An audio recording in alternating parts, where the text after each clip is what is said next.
সোনার জয়নালে হলো বেহাল নেজিদের কারাগারে ইমাম বংশের শেষ বাতিটা জ্বলছে অন্ধকারে। সোনার জয়নালে হলো বেহাল নেজিদের কারাগারে ইমাম বংশের শেষ বাতিটা জ্বলছে অন্ধকারে। ইমাম বংশের শেষ বাতিটা জ্বলছে অন্ধকারে। কারাগারে বন্দী জয়নাল কাঁদিছেন যারে যারে, বাপ চাচা ভাই বোন হারা সইব আমি কি করে। সোনার জয়নালে পড়ে আছে আজ বড় কাতরে। ইমাম বংশের শেষ বাতিটা জ্বলছে অন্ধকারে। সোনার জয়নালে হলো বেহাল নেজিদের কারাগারে ইমাম বংশের শেষ বাতিটা জ্বলছে অন্ধকারে।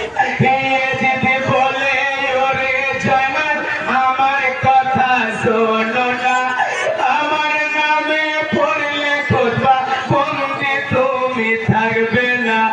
পড়বে খুতবা আমার নামে জুম্মাতে শুক্রবারে। ইমাম বংশের শেষ বাতিটা জ্বলছে অন্ধকারে। সোনার জয়নালে হলো বেহাল নেজিদের কারাগারে ইমাম বংশের শেষ বাতিটা জ্বলছে অন্ধকারে। জয়নাল বলে ওরে আশা তুমি করো না, হাসতে হাসতে জীবন দেব তোমার খুতবা পড়ব না। তোমার আশা হবে পিতা আমার খুতবার তরে। ইমাম বংশের শেষ বাতিটা জ্বলছে অন্ধকারে।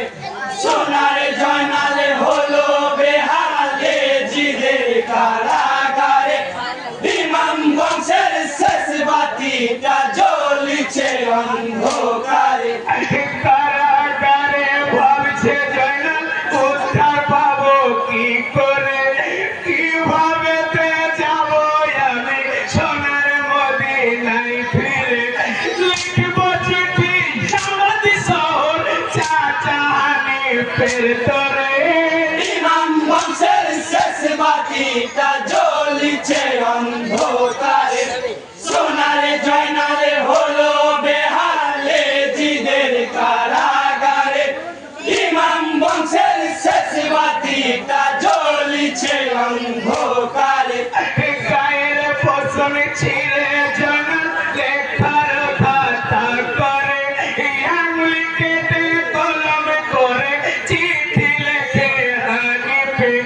চিঠি নিয়ে কাছের চলে ওই নায়াবাদ শহরে। ইমাম বংশের শেষ বাতিটা জ্বলছে অন্ধকারে।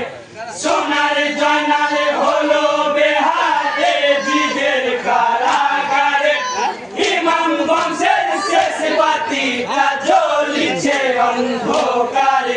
দিদি পাপির ছেলে বন্দি আছি বড় কাতরে, সকল ব্যথায় জর্জরিত আছে আমার অন্তরে। নমস্কার আসিয়া চাচা উদ্ধার করো আমারে। ইমাম বংশের শেষ বাতিটা জ্বলছে অন্ধকারে।